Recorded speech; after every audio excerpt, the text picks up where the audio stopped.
Hello everyone TS preparation को समस्त स्वागत जनाऊँगी।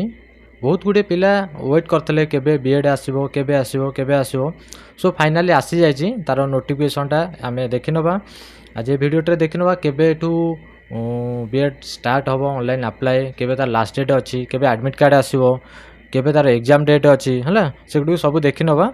सो मु कहवा कथा जे एबेठू तुम मैंने प्रिपरेशन जारी रख जो मैंने बीएड वेट करते अप्लाई करने जाऊँगी तो एबेठू प्रिपरेशन जारी रखु है आ चैनल को सब्सक्राइब करनी।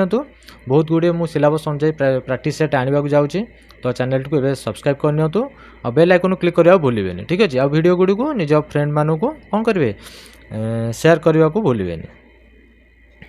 तो चलतु देखी नवा सब डिटेल्स देखी नवा कौन अच्छी नोटिफिकेशन रे। ताले ये देखूँ ये देख एटा वेबसाइट दे देछि कौन www.samsodisha.gov.in। ठीक है।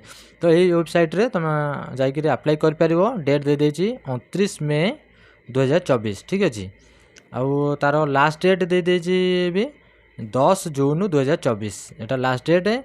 आउ अप्लाई रे जदि किसी मिस्टेक थाए ताले सेटा को एडिटिंग करि पारिबो केबे 11 जून 2024 आउ 29 मई 2024 जो अप्लाईटा देछि सेटा दीटा पर। ठीक अच्छे आउ 10 जून 2024 रो 11:45 रे तार कौन सेटा क्लोज हम आउ तो एडिटिंग गला 11 जून तापर देख हॉल टिकेट तुम ये देख हॉल टिकेटा पाइज कौटी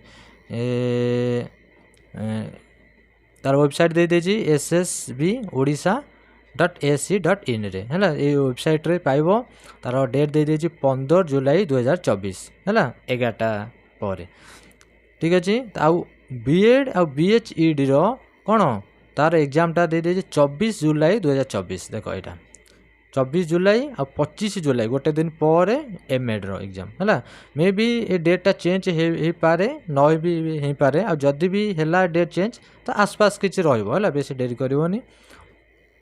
तो यह तुम अप्लाई कर 29 मई रु 2टा पर। ठीक अच्छे आ ठीक अच्छे यहाँ टे देख तुम पाखे तुम क्वालिफिकेशन सर्टिफिकेट तो थी जानी ता व्यतीत रेसिडेंस इनकम एंड कास्ट सर्टिफिकेटा दरकार होची। तो जो मैंने बाहर कर देइछन्ती सर्टिफिकेट गुड़िया भल एबे भी टाइम अच्छे जो मैंने बाहर न कर बाहर कर दियो। ठीक अच्छे आउ कास्ट सर्टिफिकेटा जो मैंने जनरल कैटेगरी जाऊँ कास्ट सर्टिफिकेट दरकार नहीं। आउ बाकी रहा कौन जो मैंने ओबीसी एथरे रिजर्वेशन नहीं तो एससीबीसी बाहर करिवो आ यदि एससीबी सर्टिफिकेट नहीं ताले तो मैंने जनरल रे अप्लाई करिवो। ठीक अच्छे नेक्स्ट कौन देखिबा ओके आउ ये 4 नंबर पॉइंटा को भी टे देख 4 नंबर पॉइंटा कौन कौच मान तुम एग्जाम सरीगला है सिलेक्शन लिस्ट पलि आसला जो एडमिशन हम फास्ट फेज एडमिशन कल तादर यदि किसी सीट पुणी फाँका रहा ताले कौन हम सेकेंड सिलेक्शन आसो वेटिंग लिस्ट अनुसार तापर जदि से पुणी किसी सीट फाँका रहा ताले थर्ड सिलेक्शन तापर फोर्थ सिलेक्शन जाए आसो। ठीक अच्छे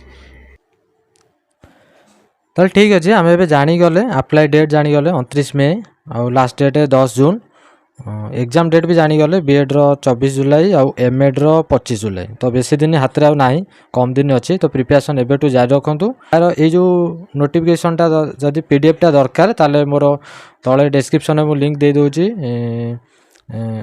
टेलीग्राम चैनल रो तो सेठी जाइकरी नोटिफिकेशनटा डाउनलोड कर पारे। ठीक अच्छे आउ सिलेबस अनुसार बहुत गुटे प्रैक्टिस सेट मु आगु आणुची तो चैनल टी सह जोड़ी रहिले तुम मानक हेल्प करिवो आ मोर भी चैनल टी नुआ अच्छे मते भी सपोर्ट दरकार है। ठीक अच्छे तो तुम सपोर्ट आशा रहिले तो चैनल टी को सब्सक्राइब करेंगे बेल आइकन क्लिक करिया भूलिबेनी वीडियो टी भल लागिले लाइक करेंगे आ सांग मानक शेयर करिया भूलिबेनी।